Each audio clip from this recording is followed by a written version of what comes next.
There we are. So we should be live. All I have to do is just check the page.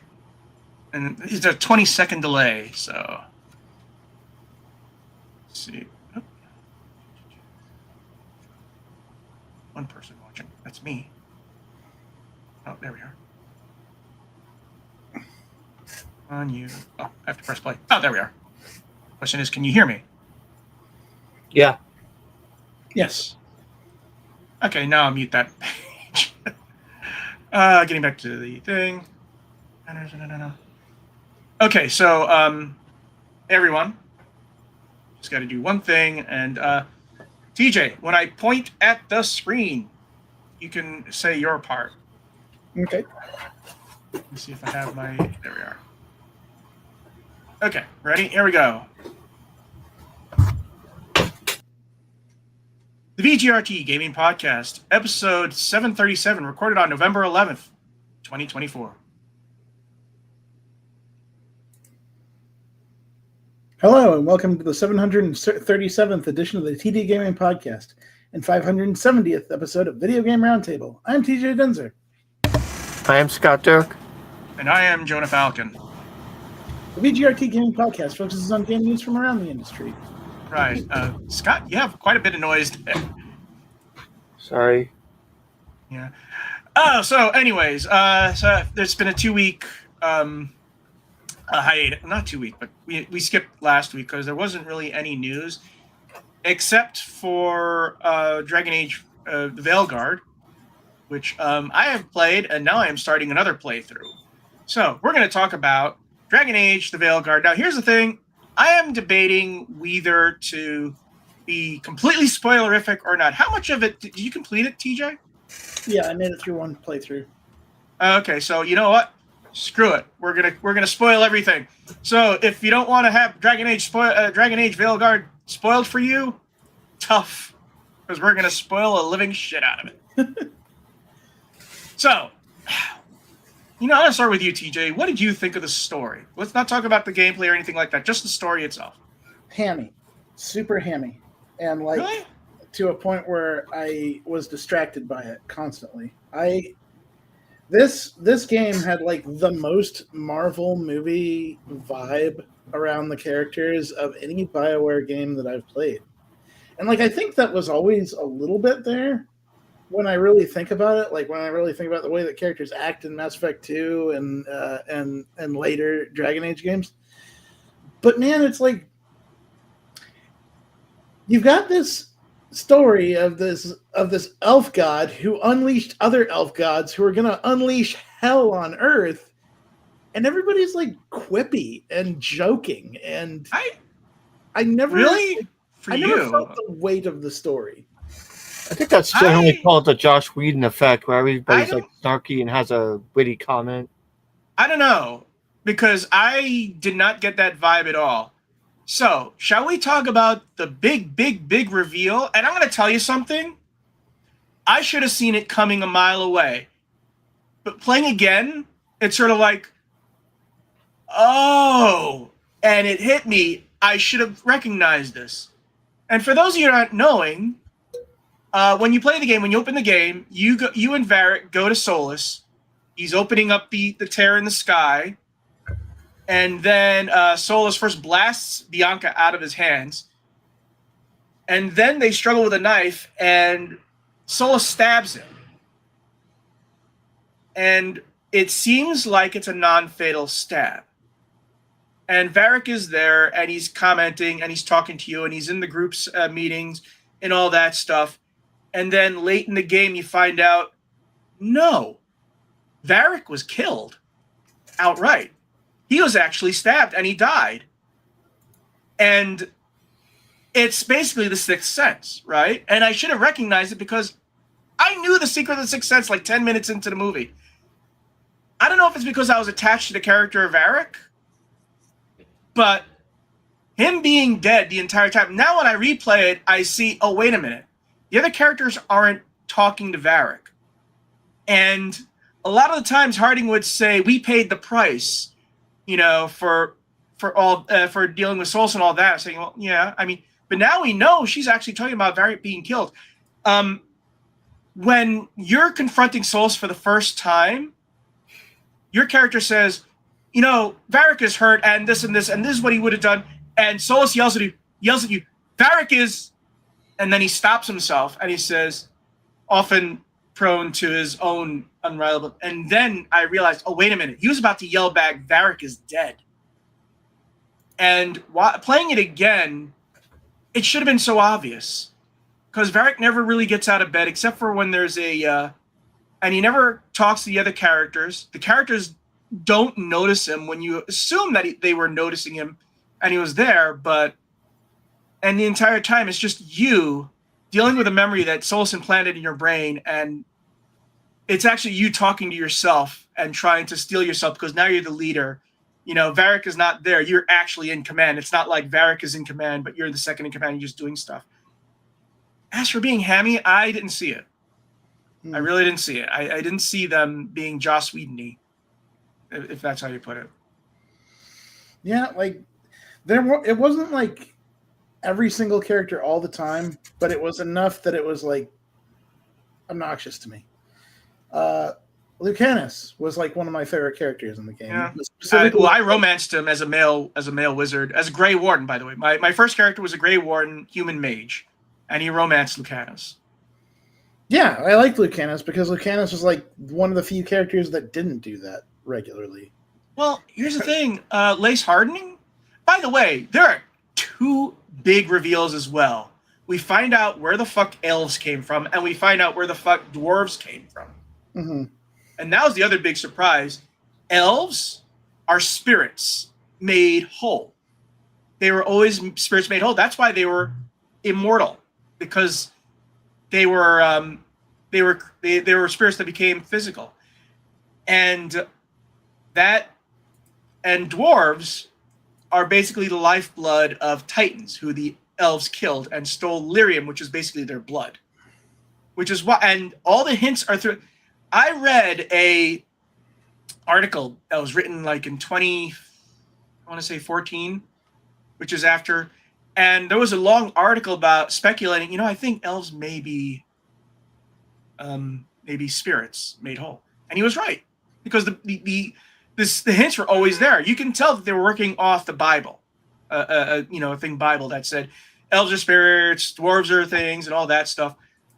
And Lace Harding, she's always chipper because she's always hiding a lot of rage. And a lot of the game is her trying to be nice because she has sort of an inferiority complex. And it's like she's always nice and chipper because she's has a lot of rage in her. And when she finally gets rid of that rage, she talks a lot more normally now. A lot is made of Tosh being non-binary. A lot of people are upset about that. I'm not, but I found it interesting. No, that was fine. Like, I don't think that the whole story is trash or anything like that. I think there are some very compelling elements of it. I just wish the vibe of the characters that I felt wasn't clashing with the direness of the stakes that you have in this adventure, because like it is a cool setup. It is a very cool setup. I like it. Well, let me ask you a question. Wait. Let me ask you a question. When you had the decision between one dragon and the other dragon, where did you go? Did you go to where the crows were, or where you went to Nev's people are, the shadow dragons? Crows. I always like the crows more. Okay, no. Here's the thing, because if you one or the other, we always had this complaint that a lot of the choices that you make in these games don't really have a choice.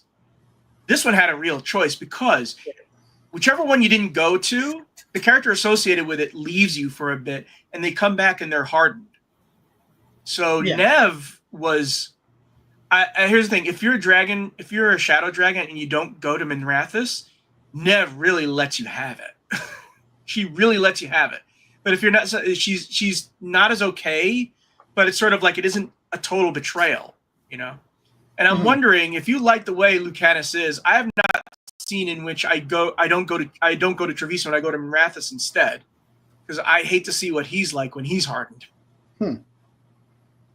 Yeah, I didn't find out either because Here's the thing. I didn't go. I went to Treviso because I felt, the Minrathous is full of mages. Aren't they going to help? And apparently, no. Yeah, and like the world that BioWare built for this game, the places you get to go to, this is like the prettiest BioWare game by far. Well, we're in the north. We're not in the south, which is a dunghill.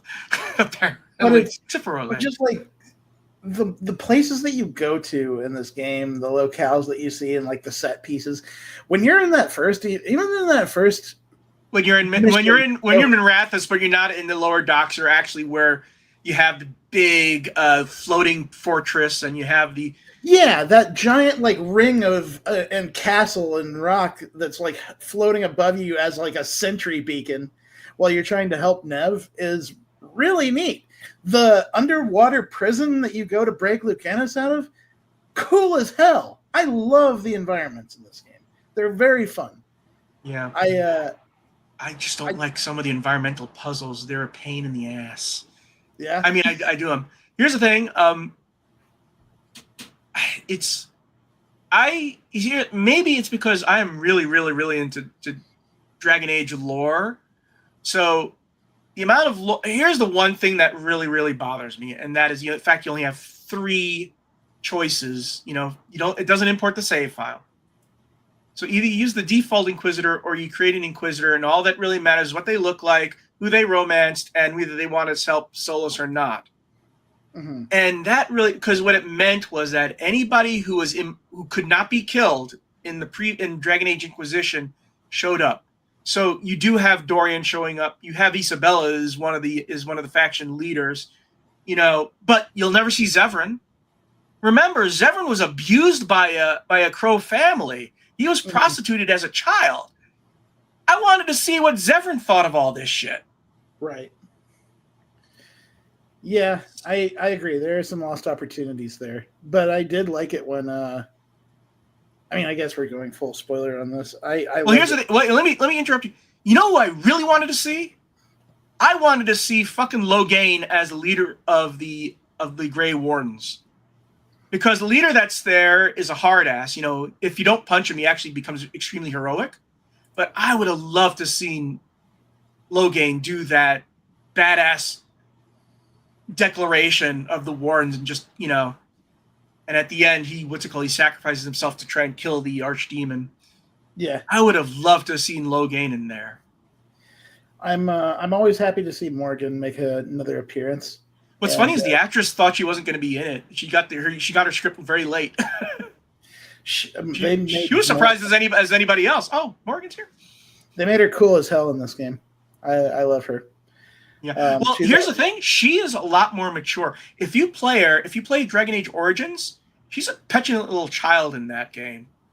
Yeah. And as it goes along, she starts getting more and more wisdom. As a matter of fact, she admits that she was talking about Elven history to Solus as if she knew more than him, and she was embarrassed. Oh wait, I was mansplaining Elven history to Fen'Harel. Yeah. And then combat in this game, I wasn't a fan. What'd you think of it? I liked it. I didn't use a controller either. I used keyboard and mouse because I played on. But I could see there was two big inspirations for the combat in this: Bayonetta and Batman Arkham style. Bayonetta and Batman Arkham, because you can actually get witch time in this if you have the right build. Yeah. But here's the other. What I did not like, and this is with every single BioWare game, has to stop this, dudes. It's not a more exciting fight if you give a boss a fucking metric crap ton of hit points. It's boring. Yeah. It is hella boring to do these long ass fights. Let me tell you a story, Jonah. You gotta let me tell this whole story because it's. Go ahead.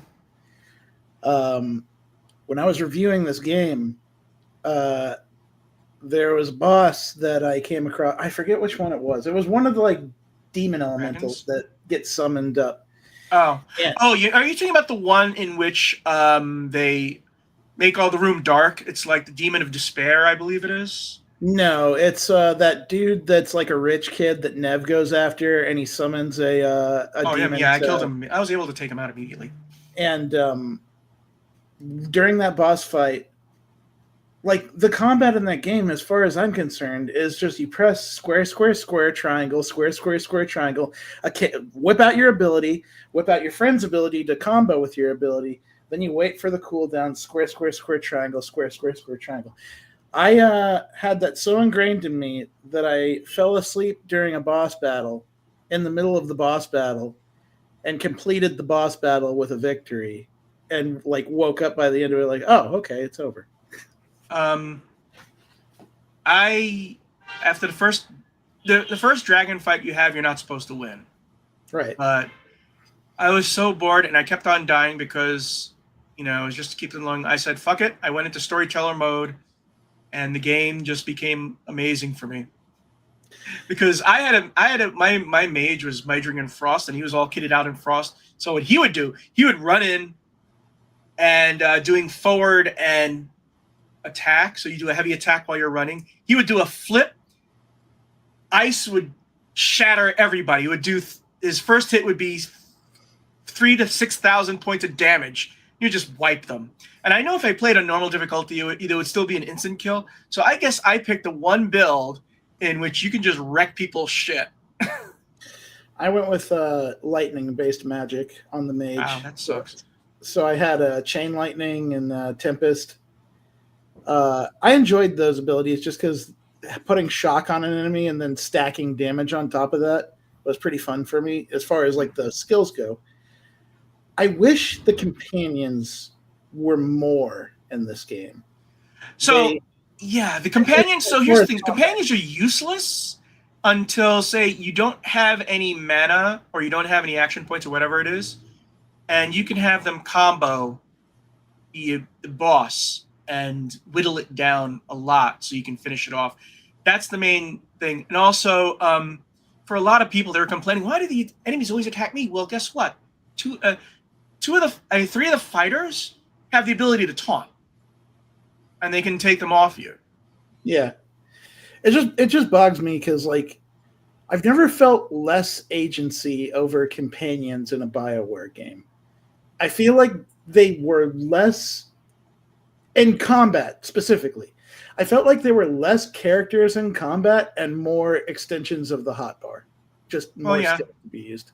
But then again, you know what? Combat's never really been great in Mass Effect anyway. I mean, you can argue Mass Effect 3, I mean, maybe. But even in the Mass Effect games, you can like direct your companions to move to cover or be aggressive or be defensive or use their abilities. And like they actually get kills for themselves when you're not paying attention. Oh, they got kills for me because one of the best things about this game is that whenever a character makes a kill, sometimes a companion will say, way to go! It's like, way to go, Tosh! Way to go, Nev! And if you do, way to go, Rook! So you know who got the kill because they congratulate them on it. Right. I just never had that happen outside of me commanding them to use an ability that got them the kill. The other thing is that this also takes, you can tell that this was started at around the same time that Mass Effect 3 was released, because now you had the Dragon Age equivalent of galactic readiness. And one of the things that people really complained about is that if you chose Treviso instead of Minrathous, you lost the Minrathous merchant who you can sell stuff to. If you choose Minrathous, the Treviso seller is still there. I mean, there's a lot of merchants, but there's only one per that you can sell stuff to. And when you sell stuff to that merchant, it increases their loyalty to you. Yeah. So if you choose Treviso, you really have to work hard to get to. Just make sure you have 2 stars on Minrathous, and you'll be fine. You just have to have 2 stars on everybody and do everybody's loyalty quests. We've played Mass Effect. We get the idea of having to do loyalty quests to make sure they don't die. One person will always die, which is sad. In my first playthrough was Lace. Harding was the one who was killed. And I found out there'll always be one person dead, but it doesn't have to be the same person. Who died with you?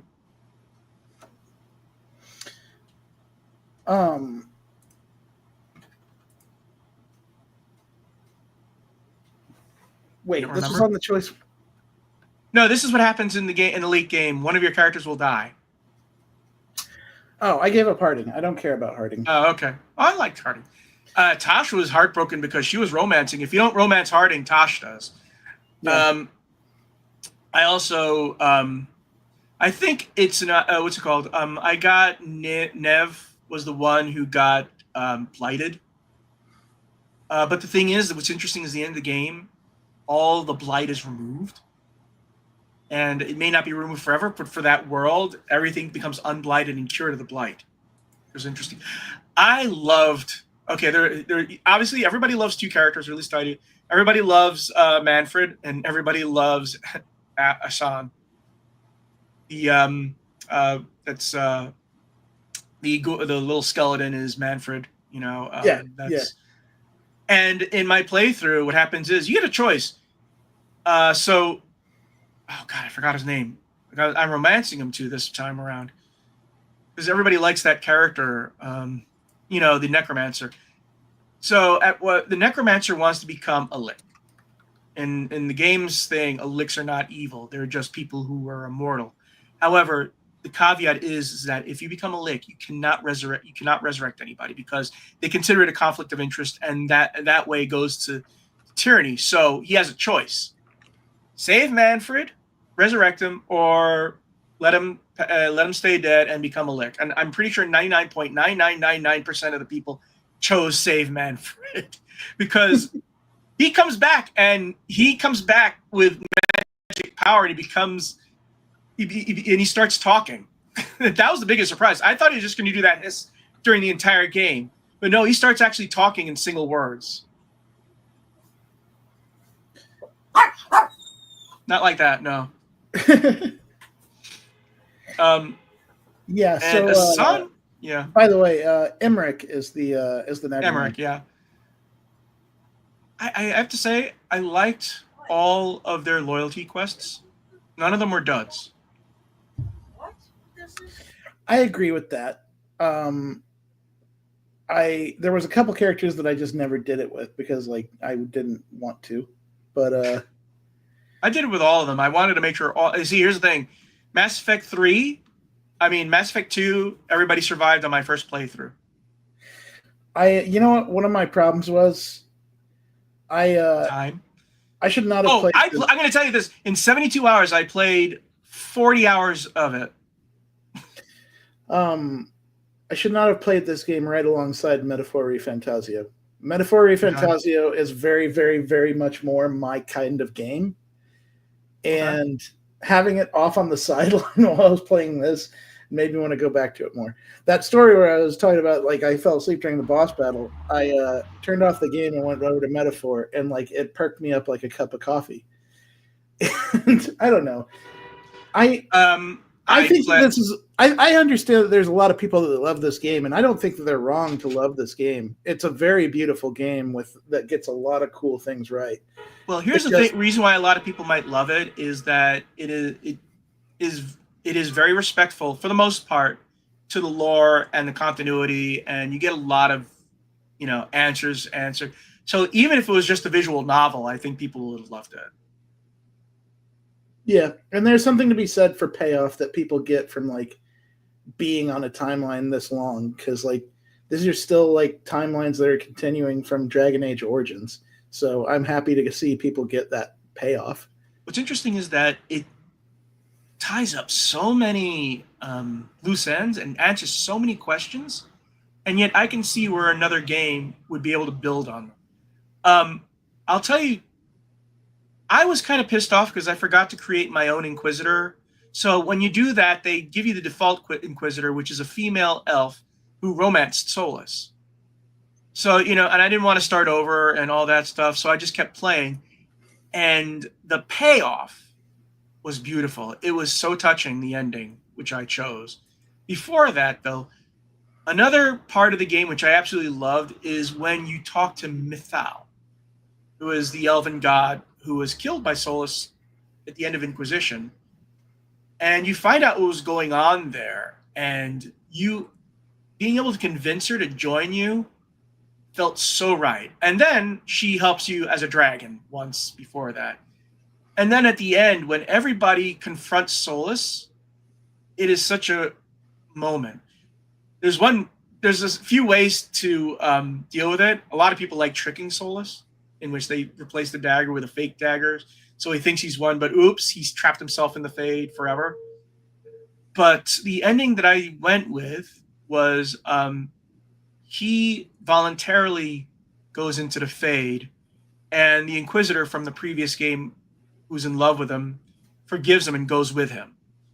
It's sort of like a you remember Witch Hunt in the first game, the DLC, in which if you romanced Morgan, you could actually go with her into the Illuvian.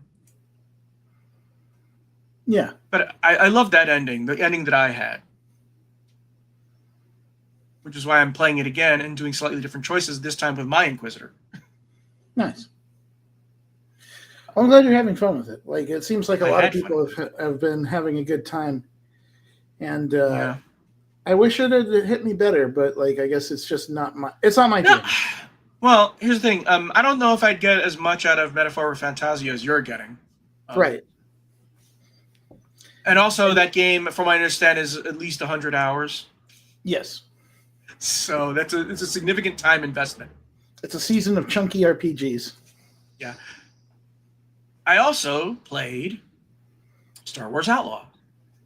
Yeah. And I like the writing, and I like the dialogue, but I quit because I could not stand the gameplay, because it isn't anything wrong with it. I was as bored with it as you were, apparently, with the Veilguard, and also they don't know how to construct interiors for shit. When I'm trying to find a place, and even using the map, and even use the map indicator, I felt sluggish, you know? And it's one of those games in which I said, I'll come back to it. Maybe I'll like it better. So the last thing I want to bring up right now is Planet Coaster 2 came out. And if you go to Steam, it's got mixed reviews. And I looked at it, and yeah, the negative reviews have a lot of points. And in short, it feels like half a game was released. There's not enough content. Everything is in DLC, separate DLC, and it feels unfinished. And it's really sad to see, because the City Skylines 2 feeling unfinished for a lot of people, and this game feeling unfinished for a lot of people. I don't know what it is. I mean, remember, Paradox Interactive also canceled that Sims clone. So something is going on in which people are starting things and not able to finish it these days. I don't know what's going on.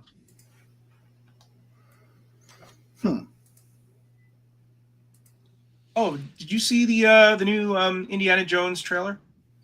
I haven't. Is it good? Oh yeah. Troy Baker does a spot-on imitation of Indiana Jones. It's like he's sounded great since the very first showing of him, and I really like the vibe that he's brought to that character. In addition, it's a lot of people are going to be annoyed that it's first person. I'm not, but I know a lot of people who prefer Tomb Raider / Uncharted, and they want the third dimensional one. I like the one dimension, but there's one little thing that I really like, and that is when you're doing your archaeology, you're picking up stuff as as historical, and everything has a description in a very archaeological tone. This cup was I think that's one part I'm going to really like, is the flavor text for everything that you're picking up. The acting is top notch, but what do you expect? And it's by Machine Games, so it looks like a winner. We'll see. Nice. Because with the releases we've had, I can't trust anything anymore. Yeah. I'm ready for more Machine Games, though. This looks very every little bit of the vibe that they've got going on is very Indiana Jones, but it is also very Machine Games. Like the stuff that you would see while just walking through the levels where you weren't immediately in combat in Wolfenstein 2, The New Colossus, was just as important, I think, as any other part of that they're very game. good at world building. Yes. Yeah. So the entire circle of the Great Circle is just an excuse to have all these locations all over the world. And like the moment we saw that thing where the guy was like, "Oh, you Americans with your trains, choo choo!" Like that was the moment where I was like, "Yeah, this is gonna be like another Wolfenstein game." They showed a lot more of the villain, and they had him. What's it called? No, he was a lot more serious. He was a lot. The only time we really saw him was him being headbutted by Indy being buried. But you have a scene in which he's just talking German with this other archaeologist who's warning him and all that stuff. And it's in subtitles, but they're talking. It just feels natural. It feels very, very natural. So, DJ, what have you been playing? Mostly just Metaphor Fantasio. It's a big game, and I've got a lot to get through. So okay, that's the big thing. I've still been playing Balatro. I have on your cell phone. Yeah, on my cell phone. I've you know what's a power play? They just put out the Nintendo Music app, which lets you just play music from Nintendo games if you have an online subscription. Oh. So remember when you could rip your music onto the hard drive of your Xbox or something like that, and have that music playing while you're playing a game? Yeah, and that's actually have it on a radio in Grand Theft Auto. And that's actually what I was about to get to, is that you can download the Nintendo Music app and then play it in the background over other apps. So I turned on Balatro, put on the Animal Crossing soundtrack, and just kind of let that rip in the background while I was playing. I'd rather just have ELO or some of my own music. It was really relaxing. I don't know. It was just kind of chill. Baltro's music is already kind of vibey and trancey anyways, but I don't know. Having KK Slider songs while I'm playing that game is kind of fun. Yeah. And then I've been playing Deadlock still. They recently opened up ranked queues in the game, so I've been throwing down as some of my favorite characters to see if I can climb the ladders. You know that they just showed the roadmap for Black Ops 6. And even the most negative people were just jaw-dropped at what they were planning on bringing in. It's like... So... Scott, what have you been playing?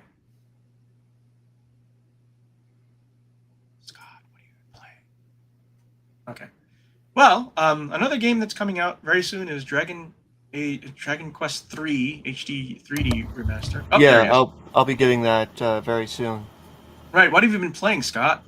Sorry. I'm still playing the Beyond Galaxyland, the sci-fi turn-based game. Yeah. That it has platforming elements and all that. I think I discussed that before, but it's really nice because it has this just nice sci-fi story, and you have these platforming elements that isn't really typical to turn-based games. So that's it's just a fun change. Cool. Yeah, there's a lot of things that came out. You know what was stealth released? And that is Death Stranding on the Xbox. Which is funny because I already earned achievements on Death Stranding from the PC version, which was on PC Game Pass. But apparently Hideo Kojima now owns the IP. He owns all of it, so now he released it on Xbox, which means that Death Stranding 2 will eventually be on Xbox, just with whatever till limited time exclusivity deal that he has with. And here's the thing: they released the Death Stranding Director's Cut on Xbox and made it half price on launch. So you have all the DLC and it's $15, the entire kit and caboodle.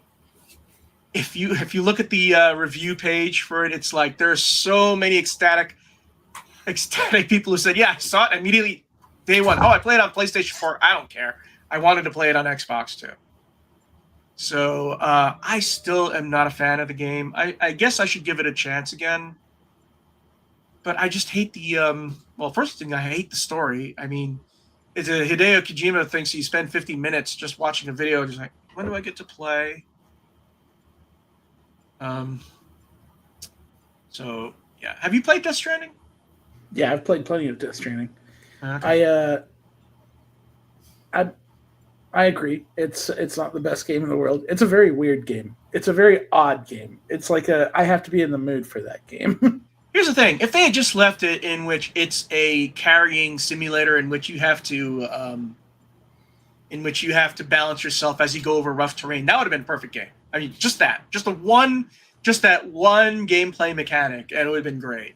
Just having all this trouble, maintaining your balance as you're walking over really bad, tilted land and all that stuff. That would have been awesome. That black goose stuff that comes out, it's boring. It's like they thought people would get too bored. It's like a turret level, in any game, which they stop everything just so you can do a turret like you're getting bored of whatever's going on. And one of the paths you have to go through to travel through the world always goes through like one of those, an area infested with the goo. Yeah. So like it is very, very, very hell bent on directing you towards some of the worst parts of that game. I agree. I don't like.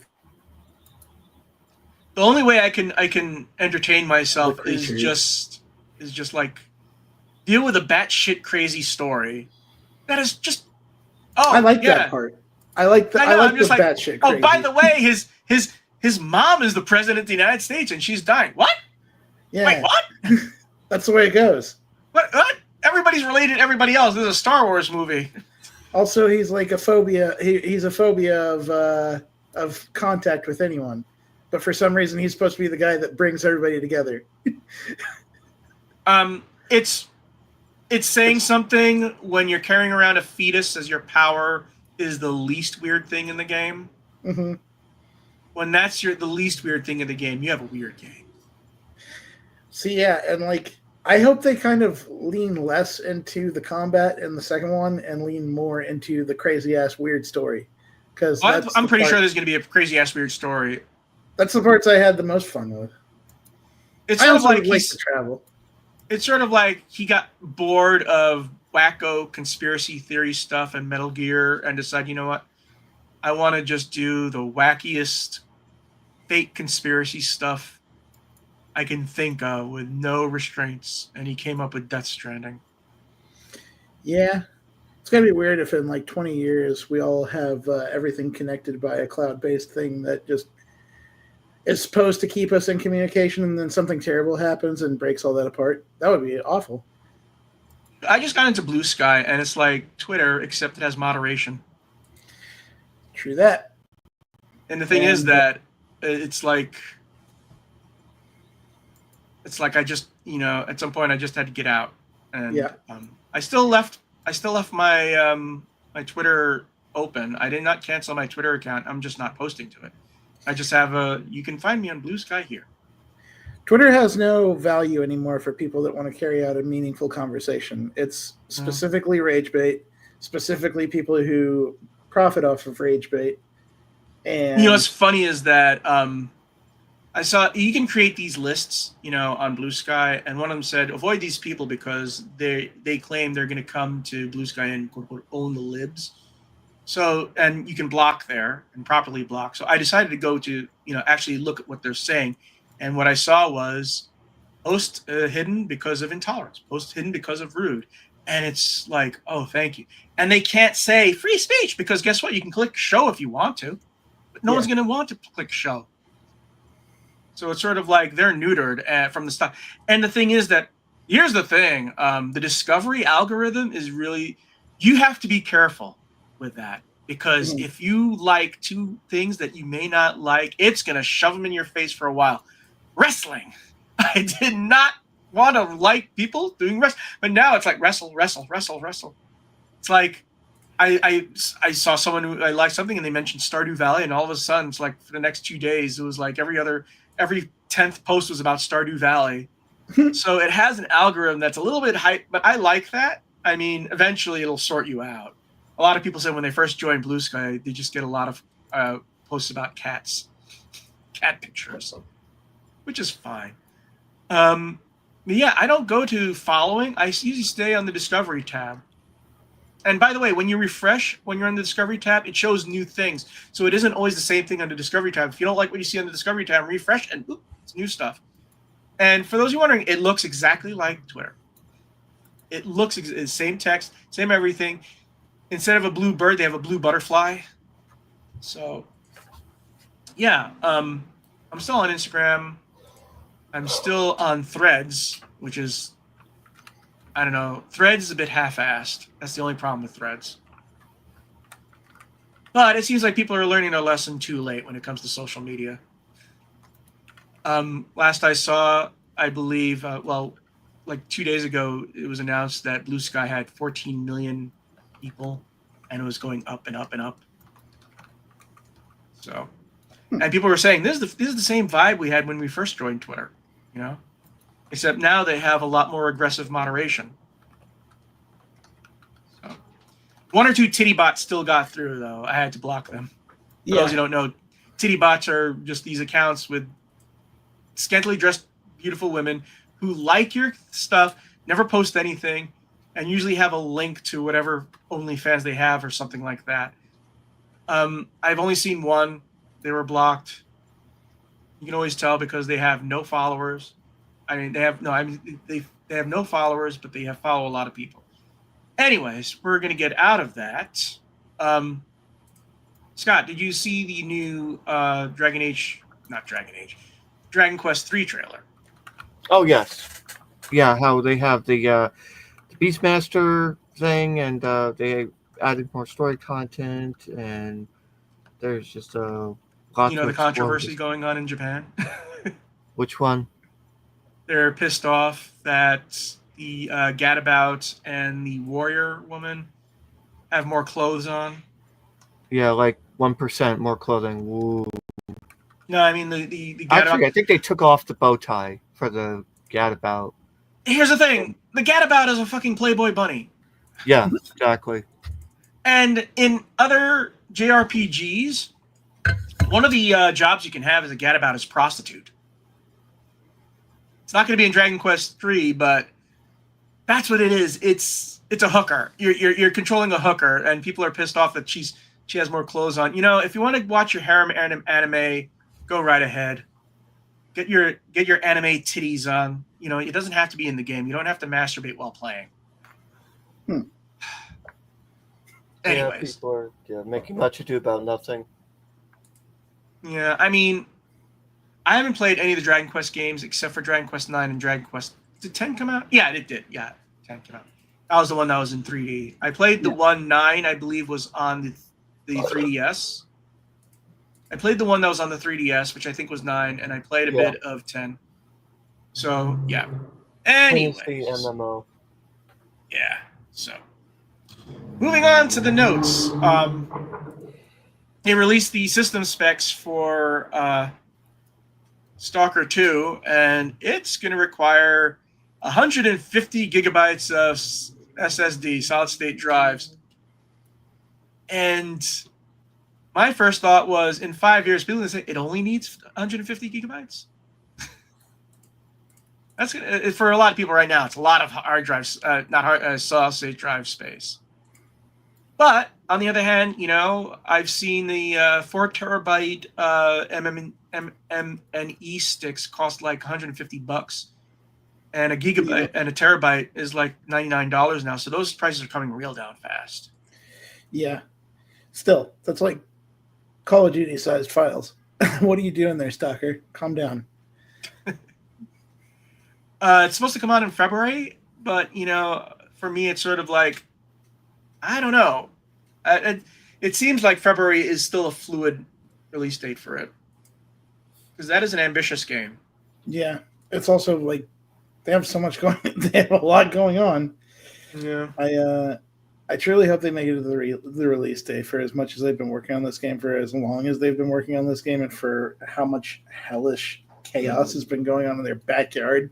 They claim that they've. Well, I think they moved. They're not in. They're not in Ukraine anymore, though. Right. I think they moved over to Poland. Something like that. But yeah. So best of luck to them. I can only imagine how hard it's been to get to this point. You know what's coming out in 2 weeks? It's like, oh my god, Flight Simulator is coming out. It is. We still have some final games left in the very end of this year. That's like, man, we still have big things to get through. Out? Yeah, Indiana Jones is coming out this month too. Uh-huh. I'm looking forward to Night Dives. The Thing is coming out, and the Thing It's a remastered version of it. Yeah, I'm looking forward to that. I love the original a lot. It's one of my favorite weird horror games. Yeah. Dragon Quest is coming out Friday, I think. Mm-hmm. And that's the Dragon Quest 3 HD remake. Yeah, and Flight Simulator is coming out on the 19th, which is next week. So, what the fuck? Oh, Star Wars Outlaws is coming out on Steam in November 21st.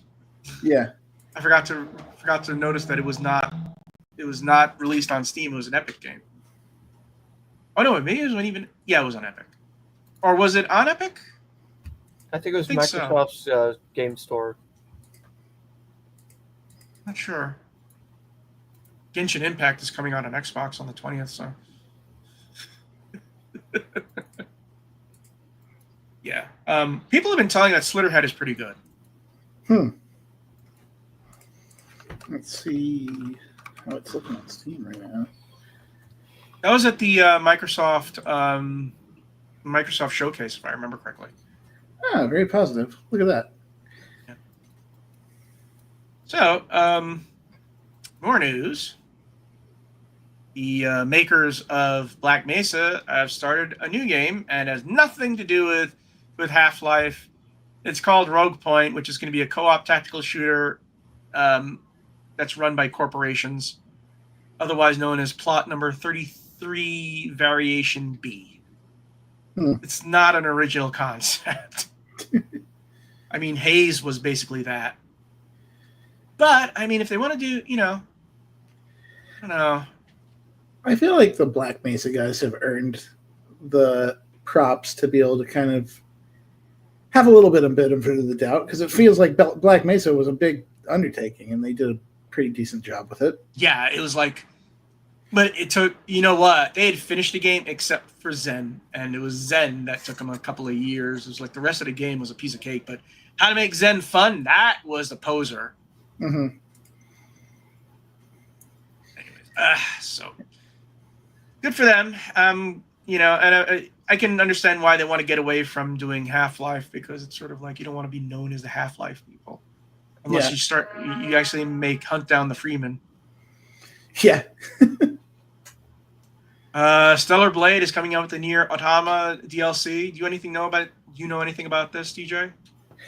I know that Yoko Taro is absolutely shameless when it comes to putting Nier in anything and everything that people ask him to do with it.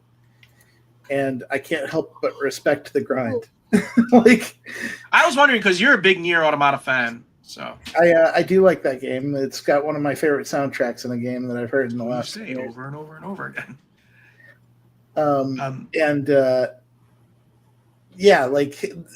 Yoko Taro has at this point put Nier into this game. He's put it into Grand Blue Fantasy Versus, where we got 2B, and then she was in Soul Calibur 6.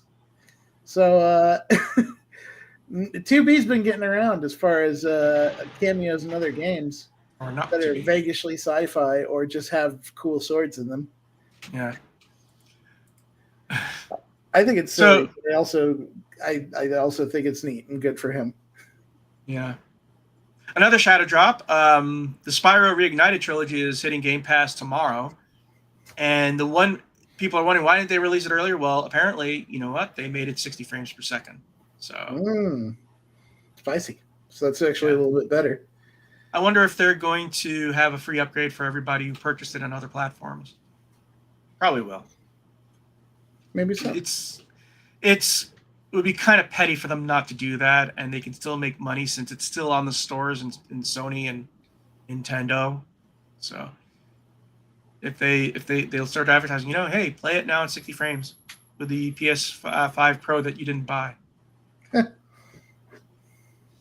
Has it come out? The PlayStation Pro 5? PlayStation 5 Pro? If it hasn't, it's right around the corner. There was an item earlier in which whoever the new boss of Sony has said, "Well, we only made the PlayStation 5 Pro for the hardcore members of our, I said, yeah, okay, you're really making it a loss leader, aren't you? Because the hardcore people are going to know it's not worth it." Its official release date is said to be November 21st. It's hard to know about these because sometimes things that seem like they're going to be a complete waste of money, people buy anyway. Oh, no, I'm sorry. The 30th anniversary one comes out on 21st. Oh. The regular PS5 Pro is out now. It was out on November 7th. Okay. It'll be interesting to see the sales figures on that thing because if they think they're going to be able to play Grand Theft Auto 6 at 60 frames per second on it, nope. It's not going to happen. Because they increased the graphic driver but not the CPU, which is kind of pointless. Yeah. People have to understand, you can have the biggest pipe you want, but if there's not enough water to fill it. So. But here's my dirty little secret. I never played Spyro. I never even played Spyro, the Toys to Life game either. It's very collectathon, but it's also really charming. Yeah. So, anyways, we're going to move on to game news. Take it away, TJ. And this is one news that's broken that there were a lot of questions that were answered. Yep. Palworld developer reports Nintendo's suing over 3 Pokemon patents for only $66,000 in damages. I will add a piece. Today, Palworld developer Pocket Pair published a report detailing the terms of the intellectual property lawsuit Nintendo filed against the studio in September. When Nintendo announced the lawsuit, it alleged that Palworld infringes on multiple patent rights, but didn't specify which patents were claimed, leaving us to speculate about whether Nintendo was bringing its legal cannons to bear over third-person Pokeball. Thanks to Pocket Pair's report, we now have confirmation about the patents forming the basis of Nintendo's infringement allegations. Nintendo's lawsuit claims that Palworld infringes on 3 Japanese patents, a trio granting Nintendo protections on creature catching and riding mechanics. Pocket Pair's reports detailed the application and registration dates of the patents in question. All 3 of which were filed and granted to Nintendo in the months following Palworld's release on January 2024. However, each filing asserted in the lawsuit is a continuation of a series of patents that Nintendo had originally filed in 2021 during the development of Pokemon Legends Arceus. Okay, we're going to stop there for a moment because this is what we call patent trolling. Yep. This is utter, complete bullshit. Someone was reminded of when Apple tried to sue people because they decided to have curved edges for their cell phones as well. Yep, and Bandai Namco got away with it for years with loading screen minigames. Yeah, and you know what? Square Enix could just say, hey, we did it too, so why didn't you sue us? Some people are speculating that Nintendo's suing because Sony's gotten involved with the game. Huh. That would be an I think they're just trying to drag the devs to court and make them spend court fees and waste more money. No, here's the thing. Pocket Pal only needs to show that other people did it, and this is way too broad to be a patent, which is probably what's going to happen. Because there are plenty of games that have capture mechanics that remember the patent troll who tried to lay claim to the word edge for video games. Yeah. Oh, yeah. And people were forced to change the name until Mirror's Edge, and then EA's lawyers stood up and said, no. Like the Fine Brothers tried to copyright reaction videos. And scrolls. That was the other. That was the other word. And Bethesda said, "Well, we have lawyers too." Yeah, and I don't know. I think that Pocket Pair may actually have a point that these particular lawsuits are way too broad because there's a lot of games that use capture mechanics. And you're saying that every single one of those games was under threat for a Nintendo lawsuit because they have a patent on throwing a ball to capture a creature? Yeah, and here's the thing. We're going to skip the rest of the article. We're just going to summarize it right now. The money is not the problem. The problem is that it would, if they accepted the lawsuit, they would have to pay that, and then they'd have an injunction until they change the mechanics. But how do you change the mechanics of a game that where it's fundamental? You can't. That's like saying, well, we own Donkey Kong, so you're not allowed to jump. Yeah. Or like saying we own the idea of loading screen minigames, so you're not allowed to put them in anything. Oh, like, God. And that's the thing. That's the one thing I'm really salty about is that Monolith was able to patent the entire Nemesis system. Yeah. That I'm salty about. And fortunately, apparently that is going to go by the wayside after they release Wonder Woman. And by the way, Wonder Woman with the Nemesis system, I am all in for that. I want to see how that is implemented. Yeah. This is patent law is just so weird, and Nintendo has been playing this game for so many years at this point. They know what they're doing. They're not going in there empty-handed, but they're doing the wrong thing. Like it's not right to just bully the shit out of other smaller companies who And here's the thing. Come up with a similar idea to what you've got going on. Here's the thing: both Microsoft and Sony are invested in this game because Microsoft has it in early access on Game Pass, right? And it generated a lot of buzz, and Microsoft likes that buzz. Sony also noticed the buzz, and it was sold in early access on PlayStation, so they're getting their cut of money. And if Nintendo wants to do this, Microsoft and Sony are probably behind Pocket Pair and saying, "Don't worry, we got this. We got this." Pocket Pair's biggest opportunity at this point is to prove that it had these ideas in the works before Nintendo patented them, which Nintendo had these patents in place by 2021. So Pocket Pair has to show that it had some sort of concept in place that is similar to this before 2021. Well, they have to obliterate it. Yeah. If they do that, then they could invalidate Nintendo's patents, and they could. Well, it's not only that. They can obliterate Nintendo's thing by not only squashing those patents flat, but also showing, hey, and even if they were, guess what? We already had this idea before they did it. So. Mm-hmm. So now it's on Pocket Pair. It'll be interesting to see if they have that kind of evidence. If not, they might be in bad shape for this one. We'll see what happens. I'm really interested to see if they have that kind of evidence on their hands. I have a feeling that Pocket Pair is going to be fine.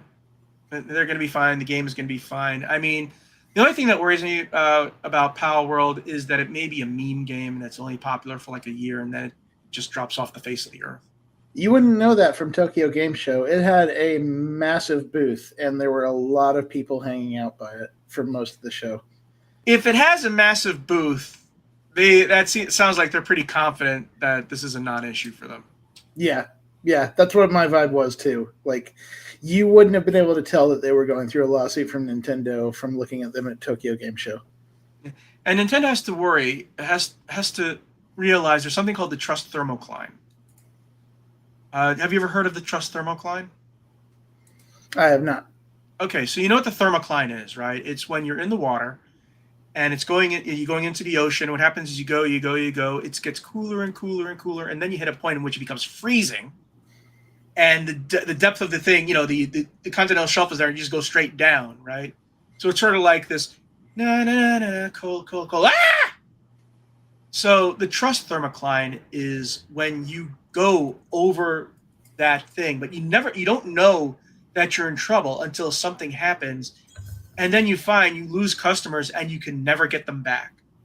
Twitter is experiencing that right now. It's mostly in service industries. Like Disney is dealing with the trust thermocline right now. A lot of people are saying they're making their parks, the rich can afford them, which is true actually now. And they're abandoning, these families who could barely afford to go there. and now Universal is eating their lunch.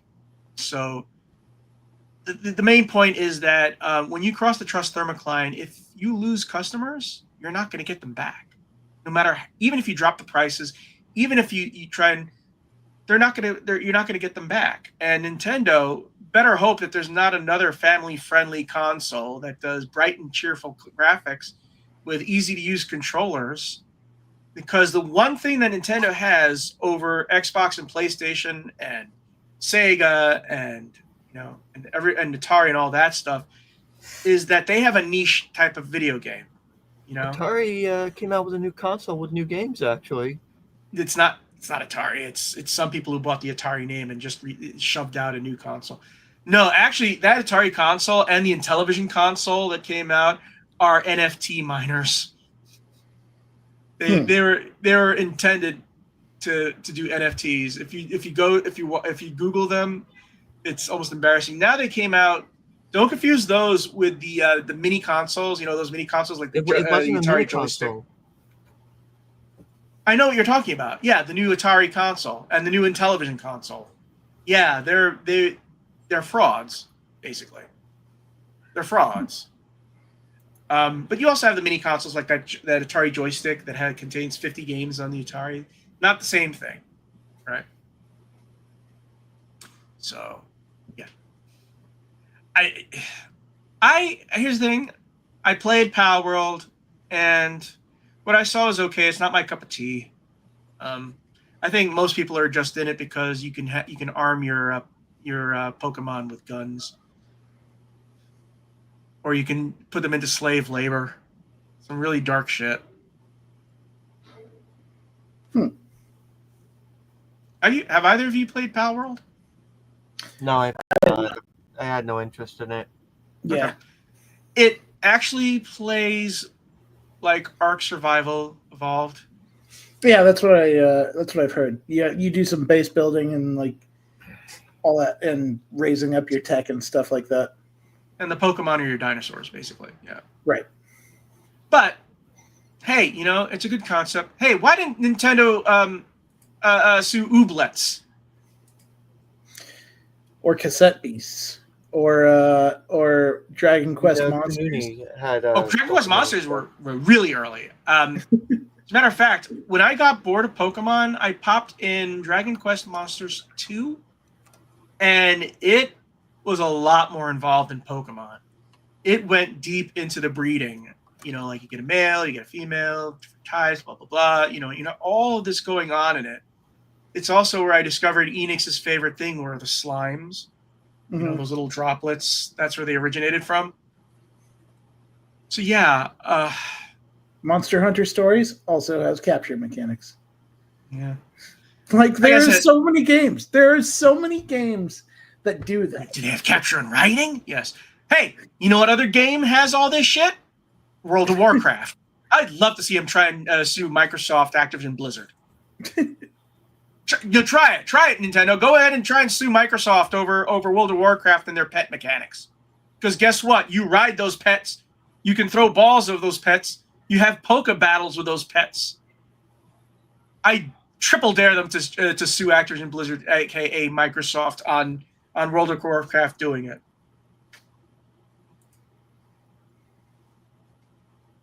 Anyway, yeah. Sometimes you just try and bite off more than you can chew. Yeah. So, anyways, the other news item was about Death Stranding launching on Xbox. We already did that. So, yeah, let me look at any last-second news that I might have missed. Because there's always something that's popping up when we're doing our podcast. That's fodder for information right now. Oh, yeah. Have either of you played the new Mario and Luigi game? I have not, but I've seen it. It does look like fun. Yeah. No, nothing new. But I will urge you to watch the new Indiana Jones and the Great Circle deep dive. Because it makes me feel better about the game. The funny part is that I also think there's going to be some people who are kind of annoyed that it's in first person. Like I said. I'm not, but I know a lot of people say, I don't want first person. I want it in 3D. I want it in third person. At some point, you just know in 6 months they're going to have a third person mode. You really, really, really want it. I don't know how people do either of you play Elder Scrolls in third person? No, I think I played it in first person. Yeah, I know that a lot of people prefer to play that in third person, but I hate it in third person. I always play in first person. Anyways, look for our show notes at gamingpodcast.net, along with industry news and our gaming history articles. You enjoy feedback, so leave comments on our blog at gamingpodcast.net. Also, hit us up at facebook.com/gamingpodcast. Subscribe to us on iTunes and leave us some iTunes comments. And also Podbean and also YouTube. Anyway, we will see you next week. Happy gaming, everyone. Have fun, be cool, play games, y'all. You notice I didn't include our social media contacts this time. We're not doing that. We're not. Until both of you are on Blue Sky. Well, I'm on Blue Sky. You are on Blue Sky? Yeah. Oh, okay. Well, you can find me. I'm Jonah Falcon there. Okay. But yeah, you got to get in on there. Yeah, I'm pretty sure you'll find it a nice, pleasant surprise, especially since you can tell it's moderated. No Russian bots, no alt-right. Just people having it. The vibe there is a lot of people having. Right, Scott would know. Scott, what is the vibe you get there? It's just like people just having fun and enjoying chatting with each other. Yeah, just having little conversations and posting whatever they feel like. It's very. It's very low key compared to what was going on with Twitter. Yeah. Well, it's not low key because there's a lot of political talk. But here's the best part: you don't have to have the political talk. I guess that's what I mean. Occasionally suggest it. No, I mean, I'm just saying. I'm guessing you got the ones in which people just list off the games they love. Yeah, because that's what I got first. Is that people just indie devs. No, I'm saying.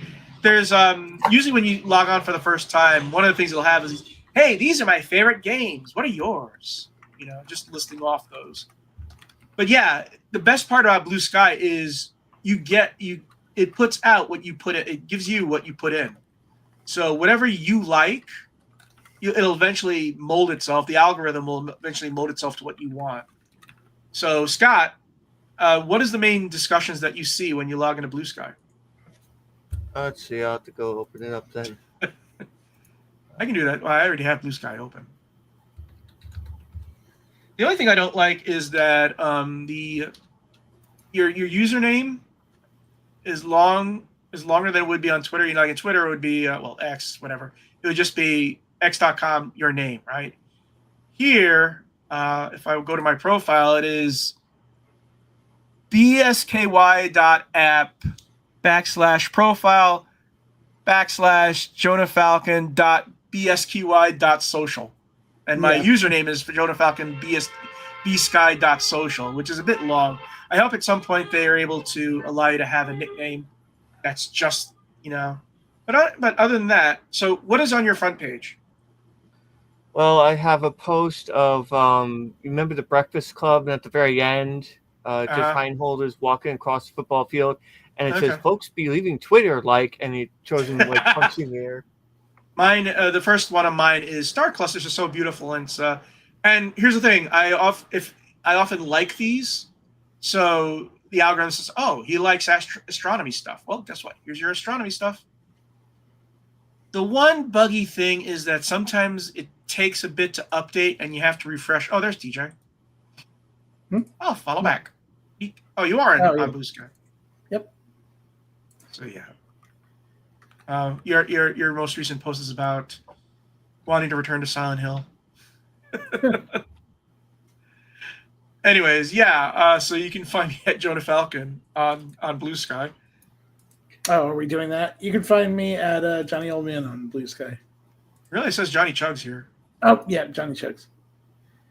You can find me at Chart the Sage.